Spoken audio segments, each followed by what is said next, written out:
So welcome everyone to the Irish American Heritage Museum in Albany, New York, although we're obviously transmitting everywhere. My name is Elizabeth Stack. I'm the Executive Director of the Irish American Heritage Museum. And we have a very large group on tonight, not all from Albany. So I would encourage you, while I have the opportunity, to go to our website, which is www.irish-us.org. To support the museum, you can make a donation or become a member. We have various levels of membership, but it's as cheap as $30. And we do, 8 or 10 lectures and presentations a month, even during this COVID. So, that's free, but we can't continue doing them unless we get income coming in. So we would, really appreciate your support. And as I say, we're delighted to offer these programs. We have an education mission. We've been in existence since 1986, and we really are a kind of a national museum telling the story of Irish people in America. It's not just an Albany museum. So tonight's we're celebrating Black History Month, and I'm giving a lecture tonight on the history of Black people in Ireland, which by no means is definitive. My own research is in a later year. It's in the 19th and 20th century, and I mostly talk about Irish and German immigrants in America. So I am not, an expert in this field. I will recommend, I used Nini Rogers' book, and I can give you these later on. And Ralston and Shannon have a book. Christine Keneally has a book about Black abolitionists in Ireland. And there's a very good article online by William Hart, who was a professor in the Ulster University. So, there are a few books out there that you can look up. There's a very good historian from Limerick. He's a librarian, Liam Hogan, and he writes for various publications. He does a lot of work on the experience of, multiracial Irish, but also Irish indentured servants, that kind of stuff. So he has a lot of different articles on this. So the lecture tonight is intended to give you a brief overview of the history of Black people in Ireland. There is still lots of work to be done on this topic, and I'm delighted that next week on Monday we will have a group called Black and Irish with us to talk about their work, documenting the lives of multiracial people in contemporary Ireland. So my talk really only goes up to the 19th century. And so I will talk tonight about the documented experiences of Black Irish people, and I will also discuss some of the famous Black people who visited Ireland. Relationships between Irish Americans and Black people here have sometimes been fraught, particularly during the Civil War, when the Irish were among working class rioters who burnt buildings in the city in New York and lynched about 11 people, including an Irish policeman. Before that, ironically, Irish immigrants had lived very peaceably and amicably with Black people in Five Points, which was a notorious slum, and they intermarried and socialized together to such an extent that polite society and reformers, thoroughly criticized it. And so tonight we'll look at what were relations like in Ireland. So I was saying the main research has been done by Dr. William Hart, Nini Rogers, and Christine Keneally, as well as Ralston and Shannon's book in 2002. So we can talk about that later on. But I wanted to give you a kind of rough overview on governance in Ireland and the slavery and trading in Ireland in the 17th and 18th centuries. So the penal laws were passed in 1695. In fact, the Statutes of Kilkenny were passed today in 1695, I think. But until 1728, Catholics could vote in the House of Commons elections, and they held seats in the Lords. Ireland, of course, had its own, parliament. They were barred from voting in the election for the first parliament in the reign of George II. Privileges were limited, voting privileges, to supporters of the Church of Ireland mostly. So that meant that Protestants who were dissenters, like Presbyterians or Congregationalists, and Quakers who were very involved with the abolitionist movement, had a subservient status in Parliament. After 1707, they could hold seats, but they could not hold public offices. By 1728, then in Ireland, the nobility were either firmly Protestant or loyal to the British Catholic. The upper classes had dropped most of the Gaelic traditions, and they had adopted the Anglo-French aristocratic values that were dominant in the British court.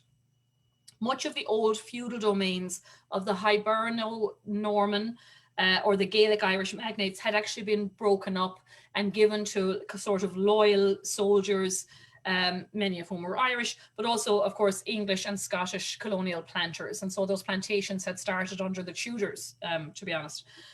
So the peasant population, which was naturally the majority of the people, sort of had relative independence. They were kind of not bothered, by the overlords, lived a separate life. But by the 1720s, the nobility and this kind of landed gentry could exercise their rights and powers with more vigor than they had done previously, because the power of Dublin was expanding beyond the Pale. After 1707, then, Ireland was, to varying degrees, subordinate to the Kingdom of Great Britain. The Parliament of Ireland had control only over legislation. So the executive branch of the government under the Lord Lieutenant answered to the British government in London. And this meant that really the British Privy Council had to give permission to the Irish government to put forward bills. This was the Dependency of Ireland on Great Britain Act, which was in 1719. It declared that the British Parliament's right to legislate for Ireland and the British House of Lords had appellate jurisdiction over the courts. And so what that means was that from roughly 1728, actually the Irish economy kind of stagnated and shrank a little bit, even though there were lords, particularly in Dublin, who had houses in both countries. There were various, for instance, trade rules passed and even shipping laws that no ships could leave directly from Ireland, to trade in America. For instance, they had to go through England. So these sessions of Parliament, now, so the next few, what is happening? The next few, these are just going to be Georgian pictures of Dublin to show you how beautiful actually the city was in the period I'm talking about. The Parliament sessions then, of course, drew the wealthiest of Ireland's Anglo-Irish elite to Dublin, and the Lord Lieutenant presided over state balls and drawing rooms in the viceregal apartments in Dublin Castle. Leading peers, in particular, flocked to Dublin, where they lived in enormous, some of those buildings still exist, and very richly decorated mansions, initially on the north side of Dublin, later then in the new Georgian residences around Marion Square and Fitzwilliam Square, which still exist. So technically there are 5 kind of squares in Dublin. Their presence in Dublin, naturally, along with their servants and slaves, provided a regular boost to the city economy. Then in 31st of December 1800, the Parliament of Ireland was abolished entirely with the Act of Union. And so the Irish legislature was merged into the Parliament of the United Kingdom. So the majority of Black people in Ireland at this time were slaves, sometimes servants, and that can be quite tricky because sometimes those words are used interchangeably, but we'll kind of talk about that later on. In the 1790s, at the height of Grattan's Parliament, which that's that building there, and Trinity's on behind my face, we'll call it, 300 MPs and 100 peers of the realm had grand houses in Dublin. So while peers competed with each other to acquire the best pews in St. Anne's on Dawson Street, the city's poorest parish had no schools to provide even a basic education. So the contrast between rich and poor in Dublin was very noticeable to visitors, and violence was part of everyday life. There were licensed beggars, of course, these were sort of maybe homeless white people on the whole. And in fact, in the Hibernian Journal noted in 1783, humanity must shudder at the crowds of petitioning wretches to be met with in every corner of the city. Now, in I think it was 1680s, certainly under George Charles II, the Royal Africa Company was established to supply slaves to the British West Indies in order to extend production of the sugar plantations in particular, and there was very wealthy gold mines in Africa. Several Irish people worked for this company or ran ships in and out of Ireland, Africa, and France. I can't remember which one of the authors does that, but you can trace the family names, throughout. By the end of the 17th century, the Royal Africa Company lost its monopoly. So remember I was talking about those trade rules. This opened up the slave trade to individual British merchants, but it banned Irish ports from launching direct voyages to Africa. So Bristol then became Britain's premier slaving port until about 1740, when Liverpool came to dominate the slave trade. Now, merchants in Ireland's port cities of Dublin and Limerick and Cork were well aware of the importance of the slave trade and the colonies. The 18th century economy of those cities and Belfast expanded on the back of the provisions that were salted and pickled in Ireland that were designed to survive high temperatures. So pickled, meats and things were exported to the West Indies to feed the slaves and the planters, who were British, French, Spanish, Dutch, and Irish. Products grown on the slave plantations, particularly sugar in the Caribbean and tobacco from North America, poured into 18th century Ireland. Commercial interests throughout the island and the Parliament in Dublin were vividly aware of how much wealth and revenue could be made from the imports. The fact that mercantile regulations laid down in Westminster meant that plantation goods only reached Ireland via British ports was a source of growing indignation. In 1779, the Dublin Parliament and the Irish Volunteers successfully worked together to make Britain's Americans' difficulty Ireland's opportunity, demanding that Westminster repeal mercantile regulations to allow a free trade for Ireland. So there's Dublin Castle, which is the seat of power, still exists today. There's just, how beautiful and how similar that Dublin and London were. Now, here's this. So the importance of enslaved Africans in furnishing Ireland with gains was vividly illustrated in a commemorative print from 1780, which was called Hibernia, attended by her brave volunteers, exhibiting her commercial freedom. At the center of the picture, a youthful Hibernia, who's barefoot and naked on top, with her hair flowing in the breeze, lifts up her arms to display a banner bearing the words "Free Trade." Behind her, there are two armed and uniformed guards standing guard while the merchant ships are coming in at full sail. Then in the front, flanked, you can see there's a tobacco barrel and some other barrels, are three figures kneeling and offering her gifts. So here is an Irish woman who's holding out cloths, which is probably a reference to the right of Ireland to freely export her own textile production. Don't forget the linen trade, especially in the north, had been very important. Beside her, a Native American is offering an animal pelt, and we know beaver furs, were very strongly traded in the early days. And then on the right, an African slave, very strong and sinewy, is offering a neoclassical urn. And this is supposed to be the untold wealth of Africa and America. Now, of course, we have to wonder if these are brave volunteers that are offering Hibernia all of these gifts. So this is from Professor Hart's work, and it just shows you roughly where African people lived in the 1700s in Ireland. The most comprehensive analysis of shipping records over the course of the slave trade is the Transatlantic Slave Trade Database, which is edited by many professors, but David Eltis and David Richardson. So their work shows us that between 1525 and 1866, the entire history of the slave trade to the New World, 12.5 million Africans were shipped to the New World. That's not including, other countries. So 10.7 million survived that middle passage and got off in North America, the Caribbean, and South America. So of those 10.7 million Africans, only about 400,000, possibly even less, were shipped directly to North America. The overwhelming percentage of African slaves went to the Caribbean, which of course many Irish and English landlords owned plantations, or to South America. Brazil, for instance, received 4.86 million African slaves. So now of the slaves that were sent to the Caribbean, potentially another 70,000 did make their way to America. But that's a very small percentage of the total, exported from or kidnapped and sold out of Africa. So naturally, some of those came to Ireland, particularly through the Caribbean.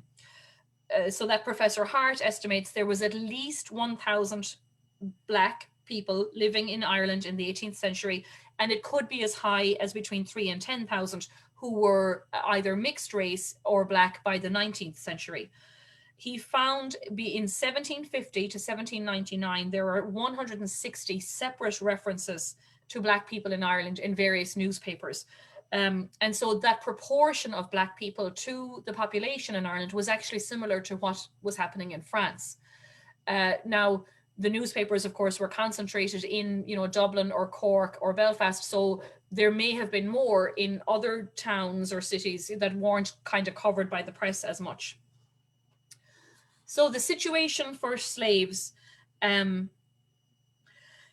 in 18th century Ireland, where the slaves themselves, don't forget now, were in a tiny minority, if there's only 1,000 of them, was very different from that in societies like the Caribbean islands or, the South Carolina, because slavery in those areas was the mainspring of social organization. Oftentimes slaves outnumbered, the kind of white settlers. That was not the case, obviously, in Ireland. There is no evidence that Black people in Ireland, even in Dublin, where their numbers were comparatively large, established networks of their own or lived in particular parts of the city or had special places to which they resorted for entertainment. So there kind of wasn't enough of them to get together.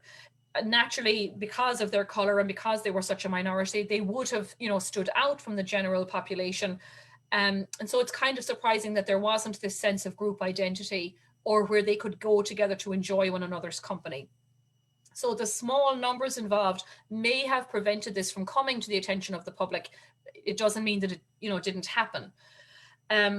Attitudes to Africans in Ireland in the 18th century was influenced by the fact that a great majority of them were domestic servants, even if they were probably enslaved domestic servants. And as I said a minute ago, language is problematic here because sometimes servant and slave are used interchangeably. Sometimes even the word black is used to describe a white man's hair, but they just say a black man instead of a black-haired man. So that word can be problematic.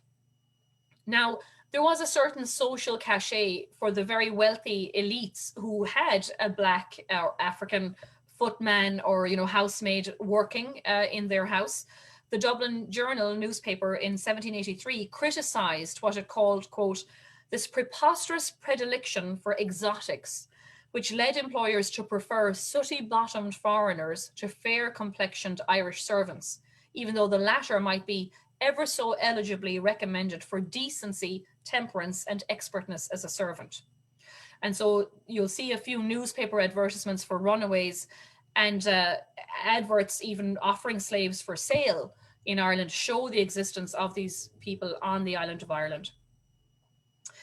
Now, an article in the Freeman's Journal showed that most Dubliners, I'm just going to move this down so you can, that most Dubliners would have been familiar at least with people of colour.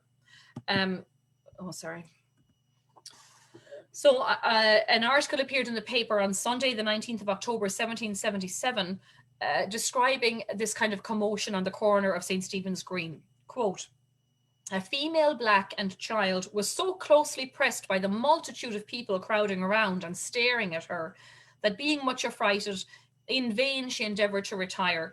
The child was so terrified as to burst into tears, and notwithstanding such evident signs of fear, it was with the utmost difficulty a few reasonable persons could extricate her from the crowd and get her safe out of the walks.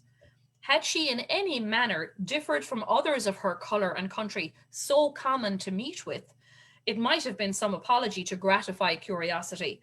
That not being the case, it reflects both scandal and ignorance on the company, and the more so as the time and the place considered, much better behaviour might be expected.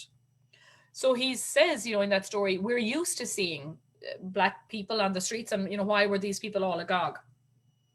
Now, the great majority, as you'll see through these few ads, of black people for whom there are records in Ireland were male. 20 of the 188 references which have been traced for the 18th century, only 20 of them are regarding women.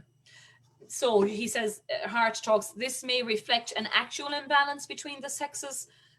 On the other hand, though, it could reflect the fact that, most of the information about black people running away were male servants, or the other category were sailors, who invariably were men. Some of the news reports of crimes and street accidents would probably have involved males rather than females. So we're not sure, if women were seriously underrepresented in the population, or were they just not covered in the stories. But if there was that huge level of imbalance in the population, it would explain, why the long-term survival of a distinct black community in Ireland was unlikely. So there just wasn't enough men and women. He says Hart thinks that there was a very different experience for Black people in Ireland than there was from other countries.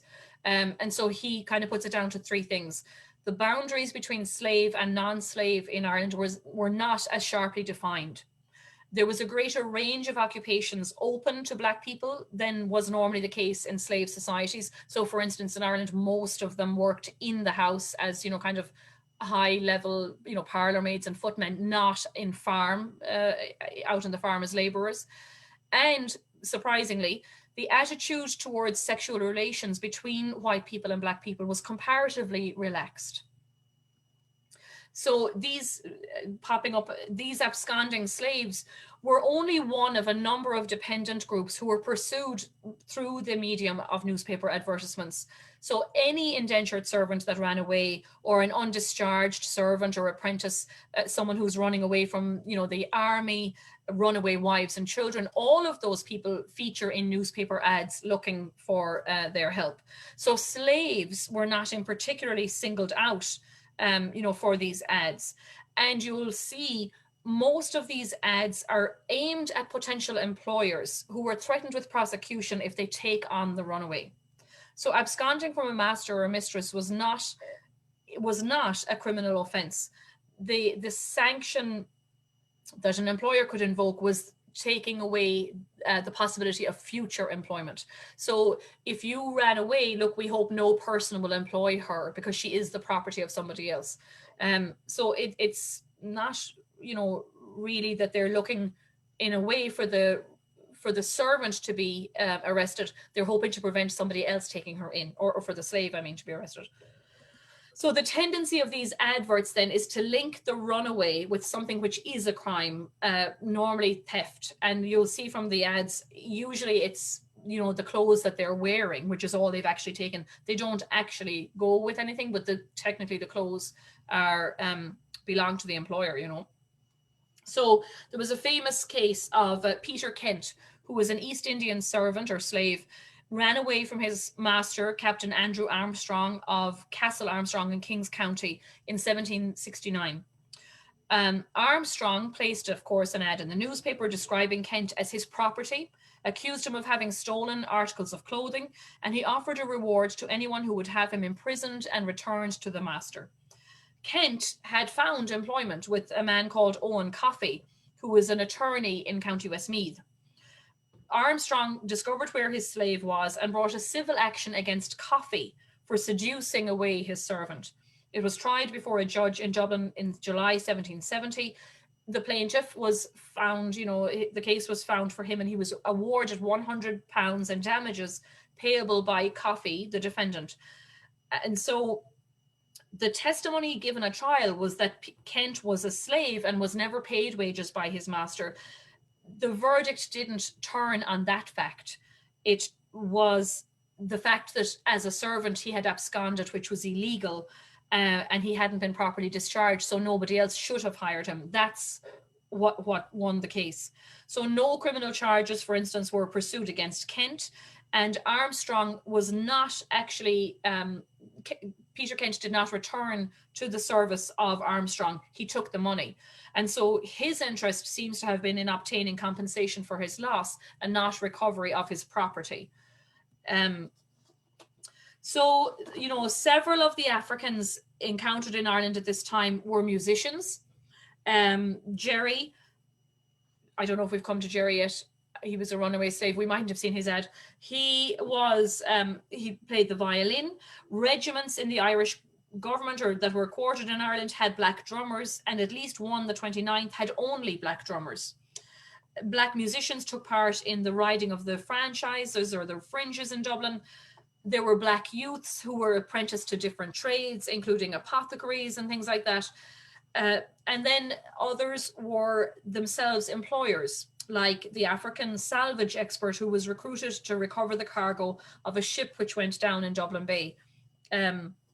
So in March 1783, the Count of Belgioso, that was the name of the ship, which was supposed to be going to China from Liverpool, and it had a cargo of ginseng and bullion, was kind of knocked off its course by a storm and sank with all hands in Dublin Bay. In the following months, the underwriters tried to recover the silver from the wreck, and they employed first a Scotsman called Spalding, who used a diving bell, to go underwater. But there was a failure with the signaling, and he and his nephew ended up drowning or dying of suffocation in this bell. His replacement was the African diver, quote unquote. We never found out his name. The first that is heard of that man is in July in 1783 in Ireland, when he and his all-black crew were practicing their routines with the diving bell in shallow water by the pier at Dunleary, and a group of spectators were watching them. By the middle of August, he was ready to begin actually going out onto Kish Bay to look for the Count. He made several descents in this diving bell, able to stay down for 30 minutes at a time, and he brought up a number of objects from the wreck. At one point, the diving bell became jammed and there was panic. Quote, "The signal to raise the bell was repeatedly pulled in vain. All was anxiety, confusion, and terror. One of his faithful blacks now appeared naked on the gunwale, with a 100 weight in his hand in order to sink himself, determined to lose his own life or save that of his beloved master." Now, don't forget, the master in this instance is another black man. When, to the inexpressible joy and astonishment of all hands, he plunged from the entangled machine, and with the celerity of a dolphin ascended smiling to the surface. His wife, his sister, and his Moors appeared almost frantic with joy. The whole crew gathered round him, and the agent and captain expressed their pleasure at his happy deliverance. So the newspaper reports then are, paying tributes to this man's courage and to his skill. The underwriters who financed the salvage operation gave him discretion over, the conduct of the operation, how long he could kind of practice. And so it's an interesting example too of an indigenous African skill, which, diving and swimming, where they married it to kind of developments in European technology with this diving bell. So he didn't get everything back. There was a sudden deterioration of the weather naturally in August and September, and it was too dangerous to continue. So the salvage work was abandoned, and the diver and his team returned to England. Now, I just wanted to show you some of these. They're not in my talk, but this was just to illustrate the fact that, sometimes black women or black people won their case. So Sally Riley here, I think this was from a Limerick newspaper, a woman of colour, preferred a charge of assault against Eileen Neal. The plaintiff said that she was an honest, hardworking, poor, industrious woman. And so she took her to court, saying that she had been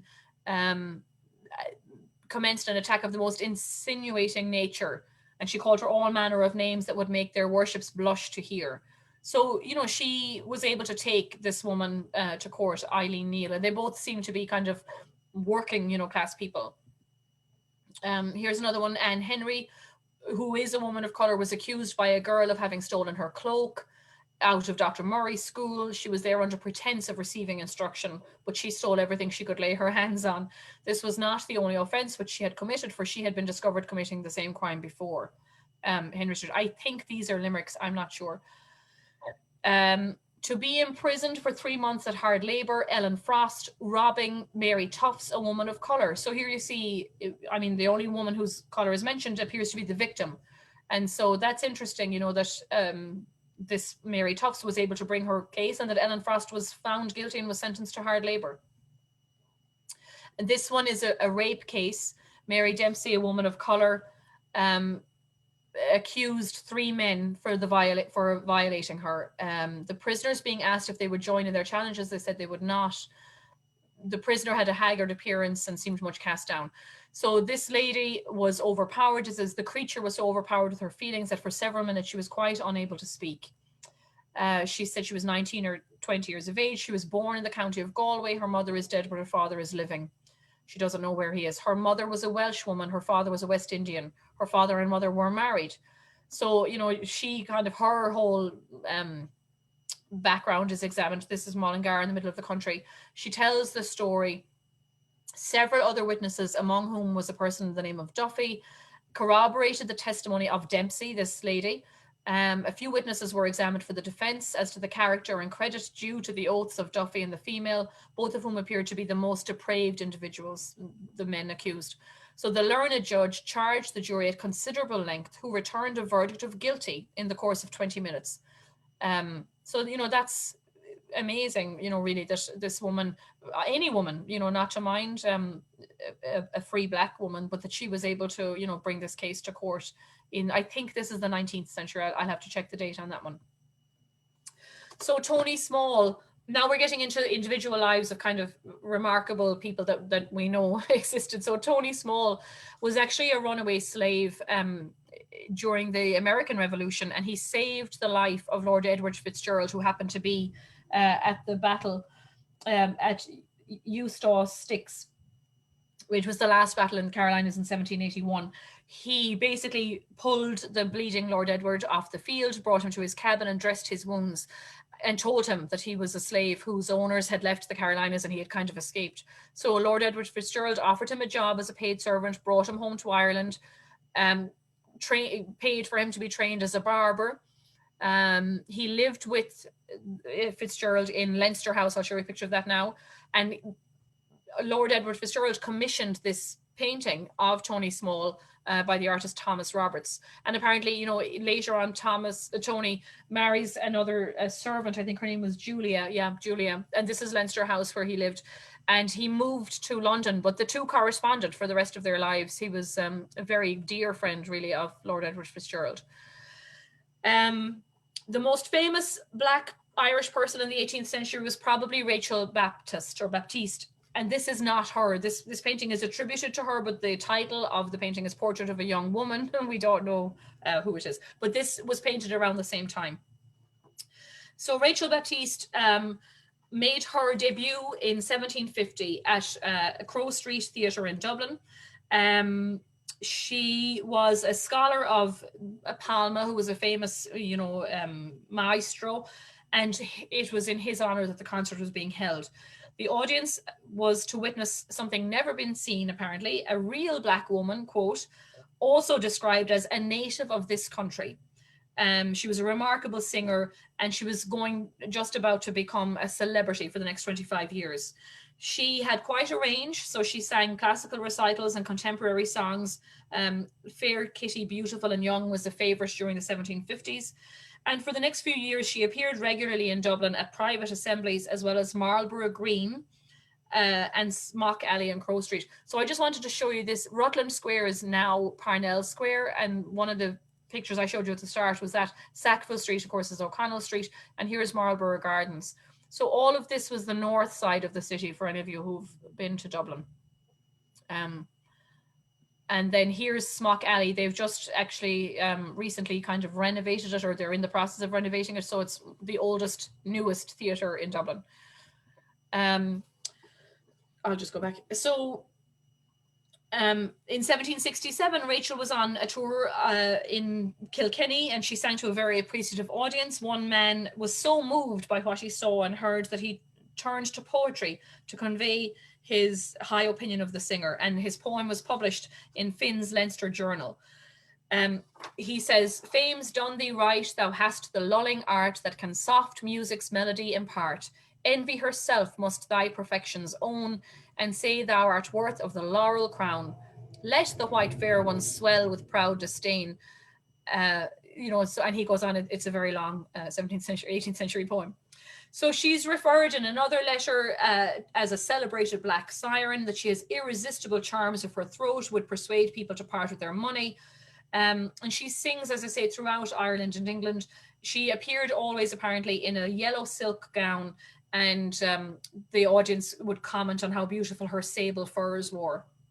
She married in 1767 to a Mr. John Crowe, who was a teacher of violin and a restorer of paintings. Afterwards, she appeared under her married name for a few years, and she toured Limerick, Ennis, Cork, Bandon. In 1772, we know she was in Belfast, singing with the Belfast Musical Society.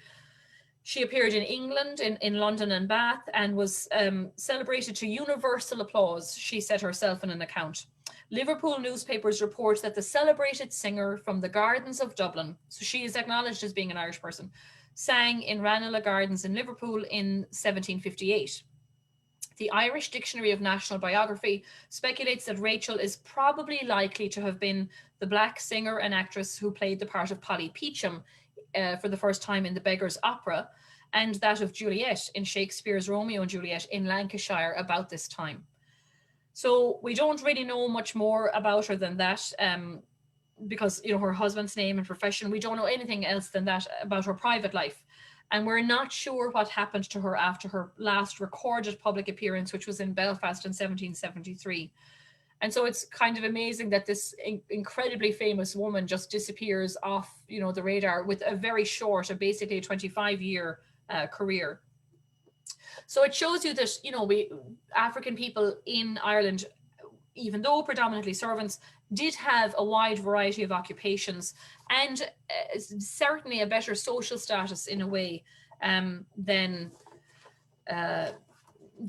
peasants, Irish peasants. I just see Molineaux here was an interesting man as well, a kind of another tragic character. He was born into slavery in Virginia and fought his way into freedom because his owner bet another slave owner that Tom Molineaux would beat his slave in a fight, and he did, and he gave him his freedom.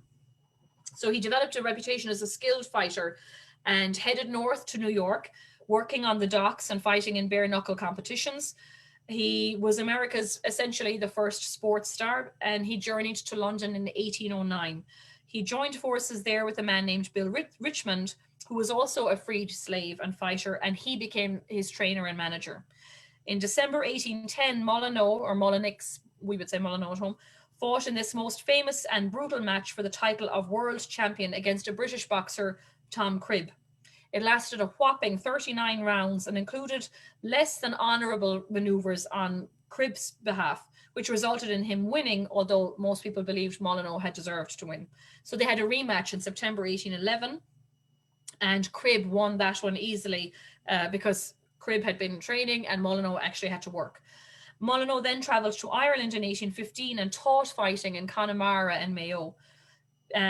He developed a series of sicknesses. We're not really sure what happened, and he arrived in Galway City in 1818, dying just a few weeks later in Galway, on August 4th. And he was in the care there of 3 black soldiers who were in the 77th Regiment of the British Army.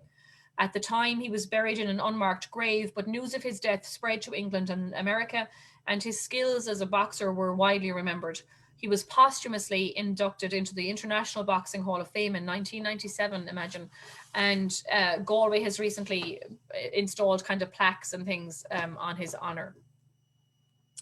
So now the last thing I wanted to talk to you about was that attitude towards intermarriage or sexual relations between black people and white people in Ireland. So apparently it was fairly relaxed. And I told you, when they came to America first, they definitely intermarried and lived with each other. Absolutely no problem in the 5 points. So there were examples, plenty of examples in Ireland of white men with black wives, although we do think that there was not that many black women in Ireland. So it was more common to have black men with the white wife. Now, given the fact that black people were in a minority in Ireland, the marriages were sufficiently unusual to be the subject of comment in the newspapers. So, for instance, the Freeman's Journal in 1785 told the story of a couple that took place, a match that took place at Drumcar near Dunleer. So he says, about 2 years ago, a ship was wrecked near that place, on board of which there was a black man, who very soon afterwards became a servant at Drumcar. He often expressed the desire of marrying a white woman. I presume they just mean woman. This coming to the ear of Miss Margaret O'Brien of Clintonstown in that neighbourhood, took several opportunities of dancing with him at the little parties in the neighbourhood, which shows you that they socialised, together. So he probably is a servant and not a slave. This encouraged him to propose to her, and he got some friends to interfere. They had several meetings and at last settled everything. And they were married before a vast crowd of people. No young girl could behave with more propriety or modesty. There was a very elegant supper prepared, and the bride and bridegroom seem as happy as possible and are now enjoying all the comforts of married life. Another marriage involved the daughter of a reputable Dublin tradesman and her black servant. So not only is there a colour dimension there, but there's a social dimension. The newspaper writer concludes, we hope without sarcasm, what a fair prospect of mutual advantage and unalienable love. So what is remarkable really in reading 18th century Irish newspapers is the rarity of overt expression of racial prejudice. On the contrary, there seems to have been an active interest in showing Africans who displayed outstanding abilities or disproving the racist stereotypes that were often portrayed. And so you can see here that that's setting up, one of this is as early as 1792, there was a growing movement of abolitionists in Ireland. So a liberal newspaper, the Belfast Newsletter, printed a poem by the Black American poetess Phyllis Wheatley, went on to quote the views of a friend to humanity. And it said that the Africans are an inferior link in the grand chain of nature is a prejudice which has been indulged and propagated by Europeans, especially in modern times, from considerations particularly sordid and contemptible. The fact is that the mental faculties of the Negroes are by no means of a subordinate description to those of any other men. So that's, very enlightened for 1782. Did I say the right date? Yeah. Okay.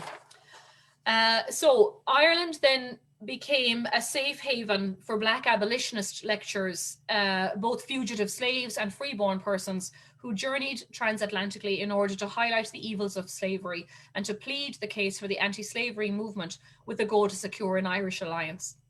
For more than 3 decades, African Americans who traveled to various parts of Ireland on their lecture tours found very receptive audiences for their anti-slavery discourses, and they were treated with tolerance and respect, experiencing freedom and equality that was often denied them in America. These transatlantic campaigners were credited with creating deep interest in the anti-slavery cause. Many in Ireland who never thought on the subject at all are now convinced that it is a sin to neglect. I hope I put in a picture. Sorry, this should have been the first picture. So one of the first Black abolitionists to visit Ireland was Olaudah Equiano, who travelled to the country in 1791. Equiano differed from later visiting abolitionists. He had been born in Africa, and as a young boy, along with his sister, was captured and taken to America to be enslaved. The siblings never met each other again. He wrote in editions of his autobiography, which was published, later editions were published in Ireland, that he had been very kindly received in Dublin, and from thence to Cork, and travelled over many counties in Ireland. The Dublin edition of Equiano's work would sell an impressive 1,900 copies, with subscribers to its publication including James Napper Tandy, the prominent Dublin radical who commanded the respect of the city's working class, because he was a nationalist Republican, don't forget, and emerged as a leading voice of the United Irishmen, and Oliver Bond, who was one of the most enlightened Republicans in the city. The slave trade was denounced in the contemporary Dublin press. For example, in a radical pamphlet entitled The Civic Eclogue, satirical verses were written from the perspective of a privileged Irishman living in ignorant bliss of the realities of the slave trade. From sugar I have not refrained, although shunned as if it were blood disdained. That's a reference to one of the many things that the abolitionists did in Ireland, was to try to organise boycotts of sugar and tobacco and those kind of goods. Equiano died in March 1797. And of course, in 1798, the United Ireland Rebellion took place. And so many of the men who had welcomed him to Ireland died the following year. And now I'm going to go back to. So in 1823, Daniel O'Connell, the Kerry native who was referred to as the Liberator because of his efforts on behalf of Catholic emancipation, expanded his portfolio to include abolition.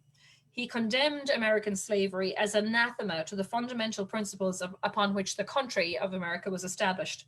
Of all men living, he said, an American citizen who is the owner of slaves is the most despicable. He is a political hypocrite of the very worst description. The friends of humanity and liberty in Europe should join in one universal cry of shame on the American slaveholders. Base wretches, we should shout in chorus. Base wretches, how dare you profane the temple of national freedom? So O'Connell's words reverberated across the Atlantic, beckoning Charles Lennox Remond, who was the first black lecturer for the American Anti-Slavery Society to visit Ireland. He was the son of affluent merchants and staunch abolitionists, and the grandson of a veteran of the Continental Army who had served during the American Revolution. Lennox Remond was free-born in Massachusetts. He joined the abolitionist movement in the early 1830s after attending one of William Lloyd Garrison's anti-slavery lectures. Garrison, of course, was the owner and editor of the abolitionist newspaper The Liberator, which Remond began to support through promoting the circulation and sale. For a black man in antebellum America, his free status and distinguished lineage, rooted in the founding of the nation, was very distinctive. In a speech in Dublin, Lennox Remond acknowledged Ireland's own long-standing pursuit of freedom from oppression, saying, "I stand here to advocate a cause which above all others be and ever has been dear to the Irish heart, the cause of liberty." When Lennox Remond returned to America, he carried with him the petition signed by O'Connell and 60,000 Irish people, urging immigrants in America to join the abolitionist movement. The document was entitled Address of the Irish People to Their Countrymen and Countrywomen in America, known as the Irish Address, made a plea, I'm just going to go to this one, to Ireland's exiles to, quote, unite with the abolitionists until perfect liberty be granted to the black man as well as the white man. He delivered it in Faneuil Hall, Boston, on the 28th of January, 1842. Apparently, when it was unrolled, it stretched from the speaker's platform to the entrance door of that hall.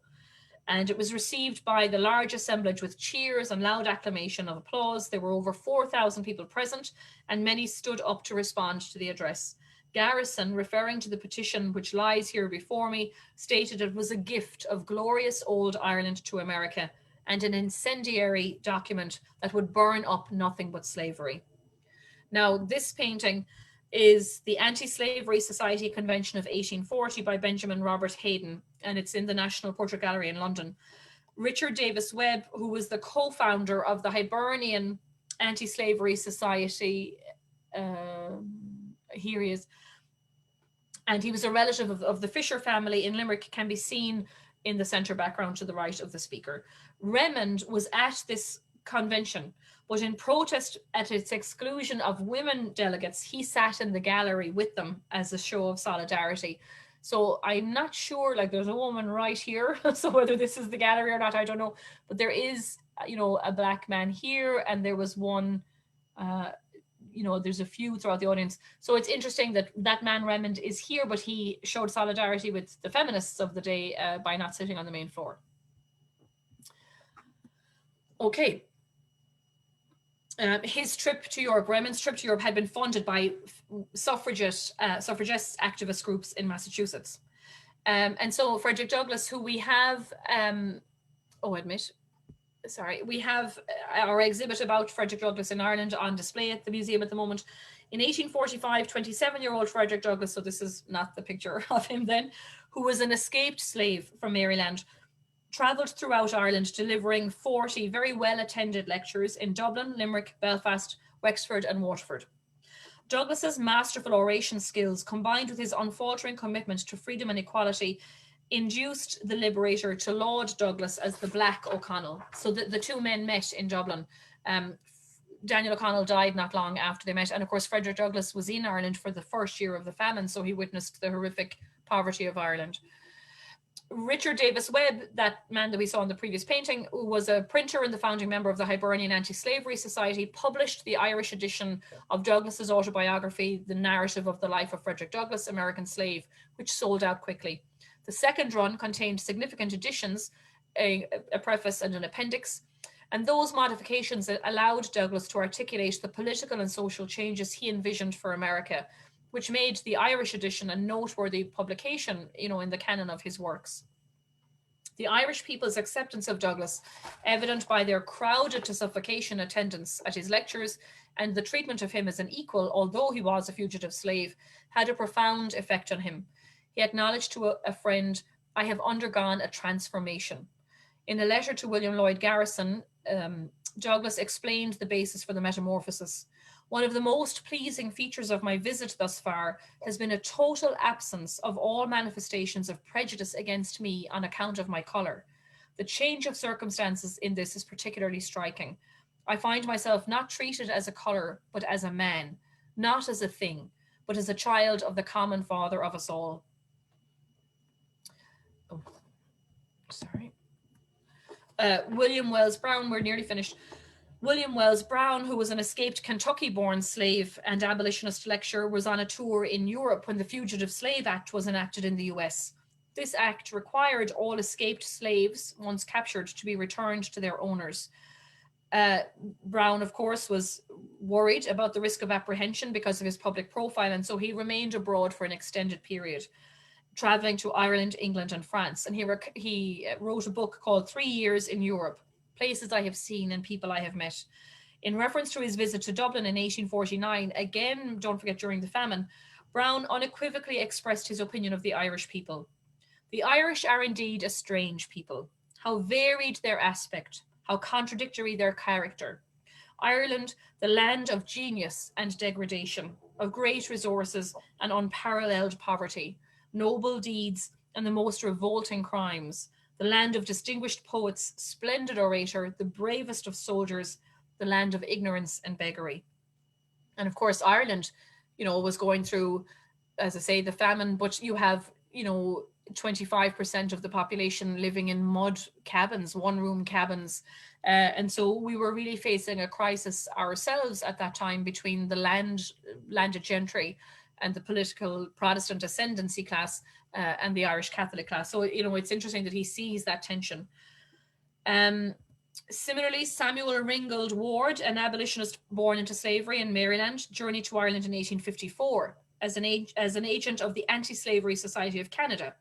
A chapter in his autobiography of a fugitive Negro describes his travels in Ireland, and he highlighted visits to Dublin, Belfast, Sligo, Mullingar, Limerick, Cork, Cove, and Mallow. When visiting Killarney, a tourism destination since the 1740s in Kerry, Ward was struck by the magnificence of the landscape and the friendliness of the people, writing, "The rich romantic scenery, the beauty of the lakes, the fine old ruins of Muckrasabbey and Ross Castle, the beautiful grounds, the affability of the company we met, all gave us a variety of most pleasing sights and sounds, and being favoured with extraordinarily fine weather, we could but be gratified with our short sojourn in that picturesque locality." So I'm always delighted when I see Kerry mentioned favourably, even though I'm from North Kerry. Lecture tours then were not limited to men. Sarah Parker Remond, who was the sister of Charles Lennox Remond, visited in 1859 on behalf of the American Anti-Slavery Society. Like her brother, she was freeborn and had endured cruel acts of discrimination because, quote, of an unpopular complexion. By embarking on a transatlantic voyage to serve the cause of abolition, Parker Remond also hoped that she might for a time enjoy freedom, even though she had been born free. After addressing the Dublin Ladies Anti-Slavery Society, she spent a month travelling to Waterford, Clonmel and Cork, meeting with local abolitionist societies. Parker Remond used her femininity to expose the horrific miseries endured by female slaves in order to establish an emotional bond of sympathy with the Irish women in her audiences.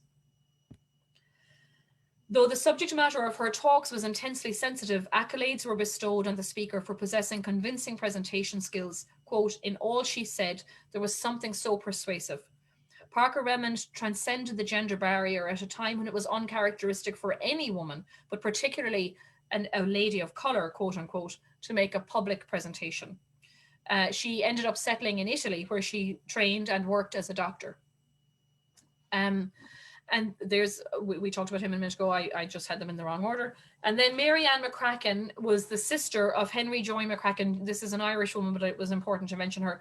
He was executed in 1798 for his part in the United Irishmen, the rebellion, and she walked with her brother to the gallows.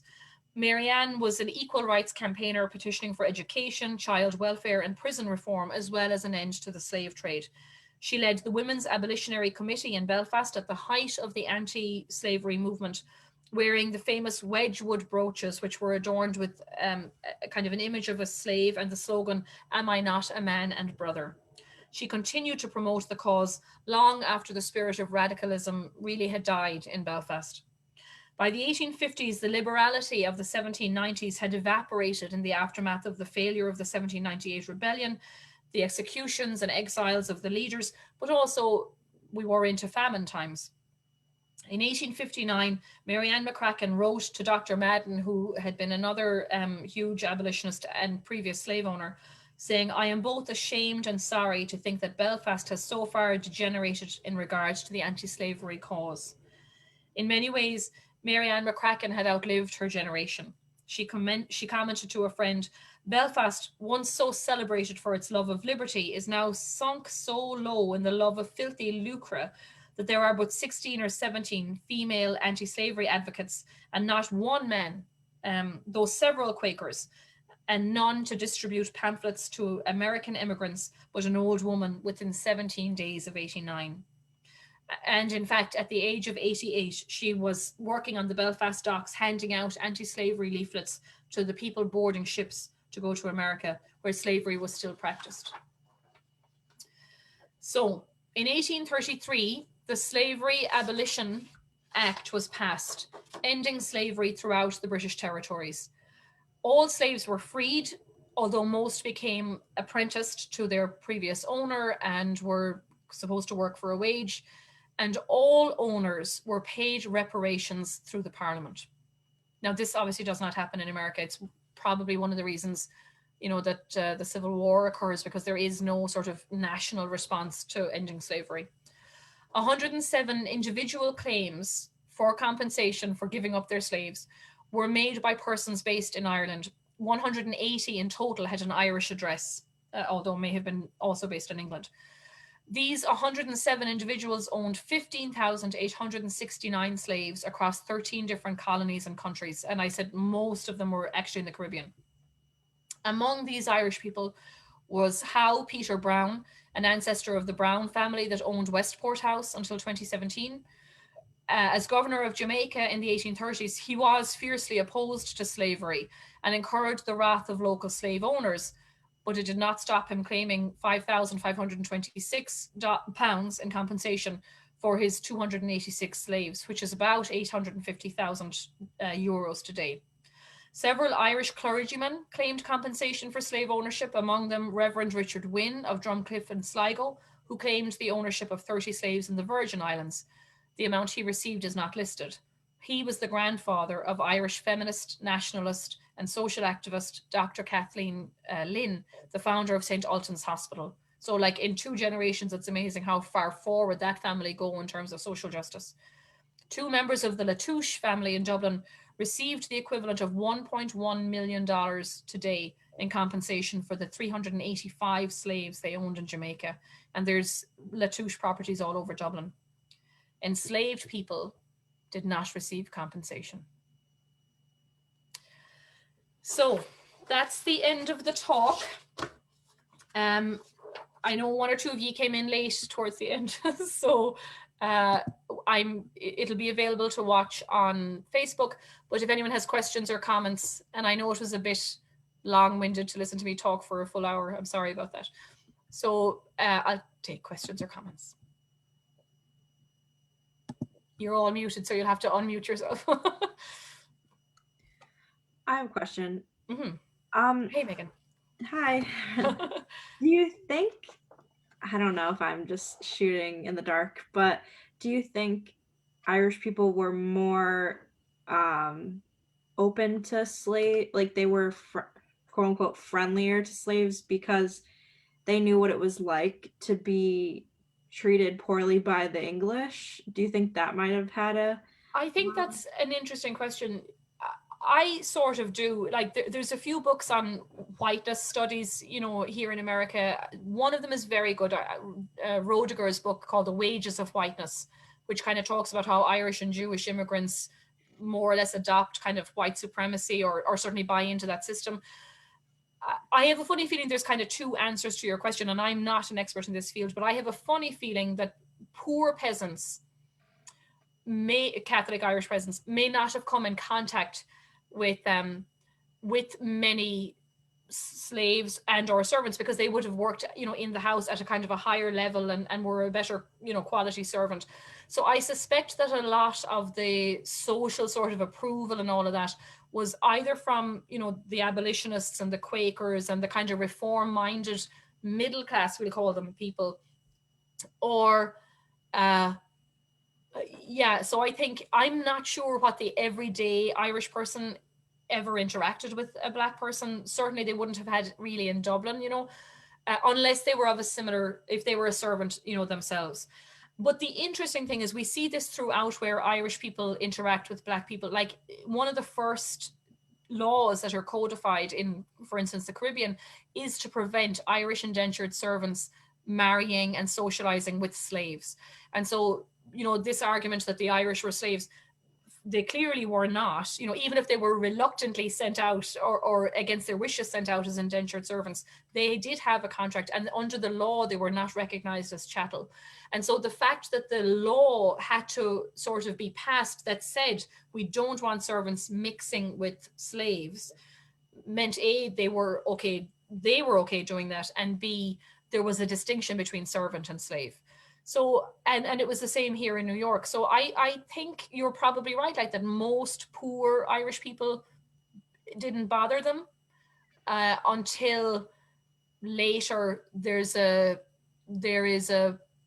trade-off that happens, that because don't forget in the 1840s especially, massive anti-Catholicism, massive nativism. So one way for Irish Catholics to get kind of ahead is to identify with the white people as opposed to with the black people who were also at the bottom.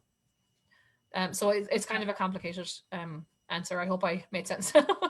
No, yeah. So it basically kind of changed over time. It changes over time, and I think, I hate to say it, I think it specifically changes in America. Yeah. Now I'm not 1,000% sure because my research doesn't go up to, and we'll know more on Monday when we talk to the Black and Irish people. There's no doubt that there's issues today in Ireland with racism, whether it's against people of color or just other immigrants, like Russian and Polish and stuff. Thanks, David. So there is no doubt like that there's issues with racism that I think develop in the 19th and into the 20th century. So yeah, it's interesting to me that in the earlier times, that doesn't seem to have been as prevalent. Mm-hmm. Yeah, I was surprised because this lecture seems pretty positive. I don't know, positive. Yeah, I know.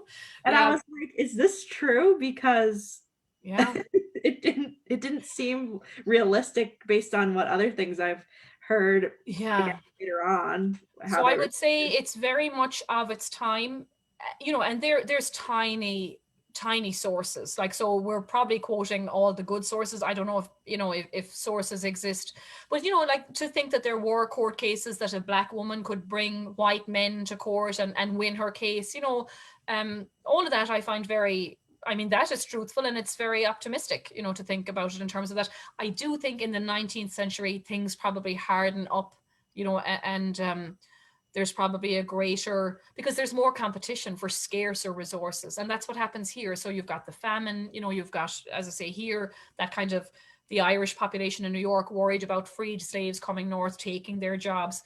This is when, people start to kind of part ways, I think. But I think the natural inclination was to see no problem in it. Kevin is saying, so Frederick Douglass says in his autobiography about the Irish Americans, the Irish people, thanks Kevin for pointing this out, the Irish people, warm-hearted, generous and sympathizing with the oppressed everywhere, when they stand upon their own green island, are instantly taught on arriving in this Christian country to hate and despise the coloured people. They are taught to believe that we eat the bread which of right belongs to them. The cruel lie is told the Irish that our adversity is essential to their prosperity. And that's what I was trying to get at, that like the more scarce the resources are, the more competition there is. And it's just, it's one of the saddest things that they don't unite across the bottom. Instead, they align with the white privilege, Okay. Mm-hmm. So they were a bit more open when they were in Ireland. Yeah. As a lot of Irish came over to the United States, Frederick Douglass said that they are indoctrinated into believing that like it's because of you that I'm poor. Yeah. Okay, that makes sense. Okay, thank you. Anyone else? Elizabeth, may I ask a question? Please. First of all, thank you very much for the opportunity to attend this. That was lovely, fun to learn about.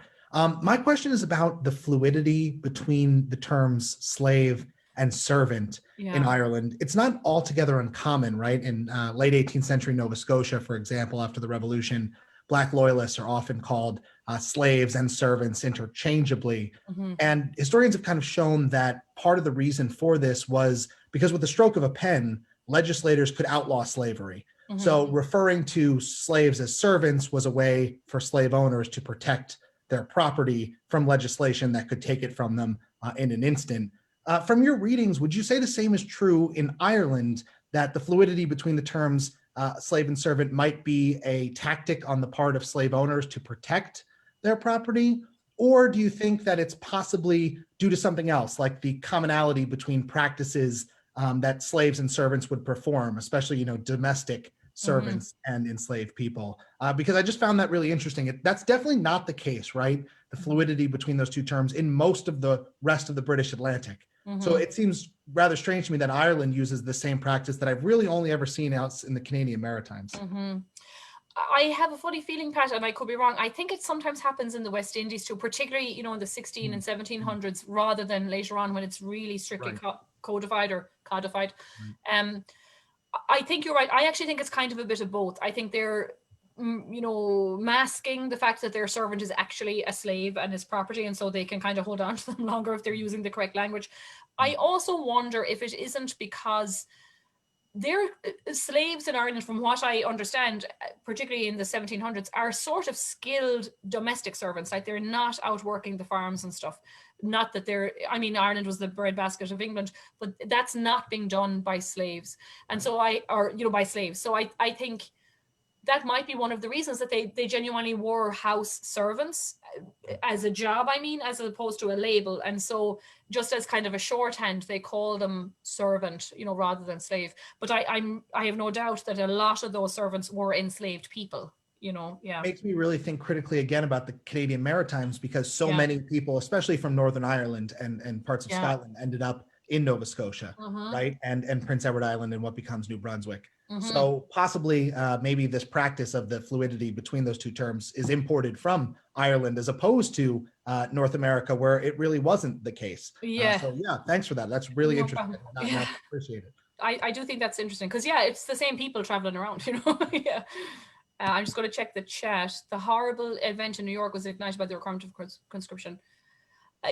Jean, that's definitely one of the things, the conscription crisis. So coming up to the draft riots, conscription was being introduced, that if you had $200, you could pay a substitute. So like the Vanderbilts, could get out of it, but that was beyond the means of most immigrants, because the Irish people were not the only ones who revolted at this time. The draft riots to me are very much a class war as opposed to, and there's some research that is kind of going that way with this now as well. They attempt to blow up or burn the New York Times, the Herald, Brooks Brothers, who make the uniforms for the soldiers. They don't burn 5 Points, where they're living with Black people. Now they do burn as it was called, the Colored Orphans Asylum. Thank God all the children got out. They do definitely lynch, a number as high maybe as 11 or 14 Black people, but they also beat Irish cops to death who are trying to stop them. So I think it's a class that has overtones of color. They were riled up by Fernando Wood, the New York Tammany mayor. There's a lot going on in that. I'm just going to check our Facebook page because I keep forgetting that there's people over there too. So I'm trying to see if anyone over here has questions. But Jean, that's a good point. Like, it is all to do with, it is the Civil War and its competition. Were there Indians in Ireland who were considered a person of color or Black? Do I know if the slave children were born slaves or free in Ireland? I would say, Siobhan, as long as the slave laws existed, like, your child was born was chattel. I actually read an article, I can't remember which one it was, that suggested kind of, this is why, there's more relationships between white men and Black women in one way, but I'm not 100% sure about that. Were there Indians in Ireland? I don't know if you mean Native Americans or people from India. I would say the term person of color didn't exist, so probably anyone who was of color was called Black, but I'm not 1,000% sure about that. Thanks, Karen. I'm just going to go back over here and see what you're saying. Anyone here with a question or comment? I know it was a late one and you're all boggled. So it's kind of new, obviously, to a lot of people, this topic, I think. But, you know, there are, so those books, if you want me to tell you the names of the books again, Nini Rogers' book is called Ireland, Slavery and Anti-Slavery. And it's Rodgers, Rogers. And she writes from 1612 to 1865. And then actually, Megan, a good book for you would be Ralston and Shannon's book. It's called Encounters, How Racism Came to Ireland.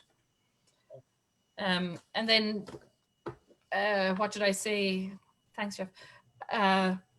Christine Keneally's book is called Black Abolitionists in Ireland. It was published last year. These books are from the early 2000s. So, you know, to be honest, there isn't a whole pile. I was thinking really someone should do a PhD on this. If anyone wants to write a dissertation, there's loads of opportunity to kind of troll, because there are, you know, some of the papers are online and things, which is interesting. Oh, 11 comments, sugar. Let me have a look at all of these. Okay, I think I can't see all the comments. I don't know why. So that's it. You don't have anything else? I'm surprised. A very quiet bunch. Who wrote that book, Encounters? Encounters. Michael I didn't take down their first names, but Ralston, Rolston, and Shannon. I just copied and pasted really quick because I'm always asked for book recommendations and I never have them on the top of my head. So okay. I wanted to have them for this. So that was published in 2002 in Belfast. Yeah, this was very interesting because there's a lot that I didn't know. I mean, you never hear about this stuff, really. Yeah. So. Well, and I think, Megan, you raised a good point. Like, I don't want anyone to go away thinking, you know, my God, the Irish were brilliant and they were so warm and fuzzy and welcoming and non-judgmental. I'm sure there were issues at the time, and for sure there are. Yes, Hart's book, he doesn't have, sorry, I'm answering a question. Hart doesn't have a book yet. He used to write about other topics. It was a journal article that I found in Irish Studies, I think. And Liam Hogan has articles all over the place. So he writes in Medium. If you kind of Google him, Liam's work is mostly the stuff that kind of rebuts the that the Irish were slaves. So he mostly writes on that stuff. He's a librarian in Limerick. Actually, I've asked him to speak for the museum at the museum, so I hope he will in the coming months. But you'll just have to kind of Google him because he's everywhere. What was I saying? Yeah, so like I'm sure there were not all rosy pictures, you know, but like it is interesting the stories that are available in those early newspapers, you know, they don't seem outraged that there's a biracial marriage happening, you know, or as I say, the court cases fascinate me, you know, because to be able to bring your case to court, like, and then B, to win it, you know, is interesting. But there still are those ads about runaway slaves and slaves for sale, you know. So though, you know, it's definitely something, you know, the life of a slave was never great, I would imagine. Although, you know, the suggestion by some of these historians is that they lived in nice houses, they worked indoors, they had an easier life than slaves in other countries, and maybe even than the Irish peasants. Elizabeth, I have a question about the descendants of those marriages. Later on, were they identified by race? Would it have been as colored? Would that is in the way that they would have used that word here in the States? How would the descendants of those marriages have been identified? You know, Karen, that's an interesting question. I have never had to call myself Caucasian until I moved here. So like our census doesn't ask you that question, you know, about your color. Like, is that because it just assumes you're white? Well, you know, probably, to be honest, but probably, but you know, there have been people of color in the country since the 1700s. Now, you know, one of the historians kind of suggested the fact that there may not have been that many Black women meant that, you know, Black men were marrying white women, and then the next generation would also marry a white woman, so like eventually the color would be very diluted. That sounds worse than I mean it to sound, but you know what I mean. But like, I mean, there have been biracial people in Ireland, you know, in my lifetime, and I'm not sure when they would have necessarily come in to the country, you know. So like there was famous hurling players for Cork when I was growing up, you know, maybe their ancestors were in Ireland for 200 years. I don't know like when that started, but I don't think it mattered, you know, particularly if you were born in Ireland, they don't ask what color you are, they just ask if you're Irish or not, you know. I'm wondering if that is changing now. I haven't filled out a census in Ireland in a while, but that would be an interesting, and you know, the boys on Monday can maybe tell us that, because for the first time in our history, you know, in the last 10 or 15 years, we've had women, immigrants coming in, outnumbered immigrants leaving. So maybe it is a question now that they're asking about, like I would say, origins maybe rather than color as such, you know. You know, and I said to someone the other day, we always had, you know, Chinese immigrants and Arabic immigrants, and there was a large Jewish community in Dublin and Limerick. So, you know, Ireland is an island off the coast of an island, but it's also a global world. You know, even in the 1700s, like there was global trade. And so I don't think color was particularly important as a category. Maybe the category was Irish versus foreigner, you know. Mm-hmm. Thank you. No problem, Karen. I'm just going to see somebody else sent a lovely quote. Kevin Moore from Frederick Douglass's writings. Yeah. He was talking about slave songs. I have never heard any songs like those anywhere since I left slavery, except when in Ireland. There I heard the same wailing notes and was much affected by them. And that was during the famine. So yeah, Christine Keneally, I think, has written a lot about him. Nowhere outside of dear old Ireland, in the days of want and famine, have I heard sounds so mournful. So yeah, that's tough. You know, I think he said himself that he came to Ireland sort of concerned only with abolition and slave rights. And then when he came to Ireland and saw how poor Irish peasants were, he kind of became a social justice warrior sort of for all, you know, that it broadened his ideas on justice and social equity and all those kinds of things, you know. So yeah, he was transformed, I think. So are you? Oh, let me just quickly check Facebook. I'm sorry, I keep forgetting over here. Thanks so much. Did I suggest that the slaves were mostly brought back from the Americas?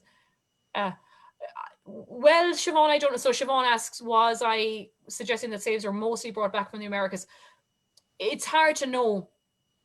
You know, I was telling you that ships couldn't leave directly from Ireland, but that's not to say that ships didn't go directly to England to an Anglo-Irish landlord in England, and then he brought it straight.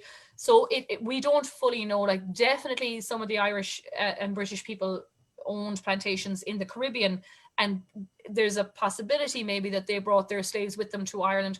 On the other hand, the Caribbean slaves in particular had an awful life, you know, like their life expectancy was, I think, 14 years for a man, you know, maximum. Horrific conditions with sugarcane. You know, it's a difficult crop to cut and all of that, to harvest, and they weren't given knives and things, you know. So we were talking about like the difference in the experience of slaves over there, because they so outnumbered, you know, the white planters, that there was this fear. So, you know, they wouldn't be bringing those kinds of slaves to Ireland because there was no job for them as an outdoor agricultural worker like in Ireland. So I am unsure is the answer. Yeah. So in England, they separate out white ethnics, so British versus Irish whites. Do they, Siobhan? I never knew that. Wow. Well, I suppose it's because, you know, you're an immigrant. So I do think Ireland will probably start doing that, because if you were born and raised in Ireland, they either just assume you're white or they don't care because you're Irish. And now, as I say, because we are getting more immigrants in, there probably are more categories. But like, I never identified as white until 2009 when I came to America. And there's no place on the American census for me to tick a box that says, you know, Irish immigrant or anything like that. It's, you know, white. So are ye all happy? Yep. So Monday we have Black and Irish, the group from Dublin. They're going to come in and talk to us about modern, the experience of modern Ireland and multiracial people. And then on Wednesday, we have Dr. Margaret Carroll Lash, who's on our board, who will discuss Governor Martin Glynn's role in the the treaty talks around the War of Independence in 1921-22. So is, you know, kind of a James Bond element because his role was sort of largely hidden. So, you know, again, I thank you all for coming and urge those of you who are not members to become members, because we're delighted to have you and we want to keep this programming going. And, you know, thank you all for your support. Visit us online. Our Facebook page is pretty active, and our Twitter, I'm getting better at Instagram. And of course, our website is www.irish-us.org, and we're really gearing up for an exciting March, given the fact that it's the Irish American Heritage Month. So there'll be lots of talks and music, and we have a storyteller coming from Ireland on Zoom, you know, because we have no parade, so we'll have to do a parade every day virtually. And we have our run, our sweater run is online this year. You can sign up to do a 5K or a 10K, and Mr. Harold Coulter's there, and myself and Pat Hale will be baking soda bread, the perfect soda bread this year, because we can't do our soda bread demonstration and competition in the museum. So keep an eye out for that. That'll be an education, won't it? And sure, he makes good bread. Yeah, he does. Even though he puts in raisins, I'm not saying a word. And don't forget the caraway seeds. I know.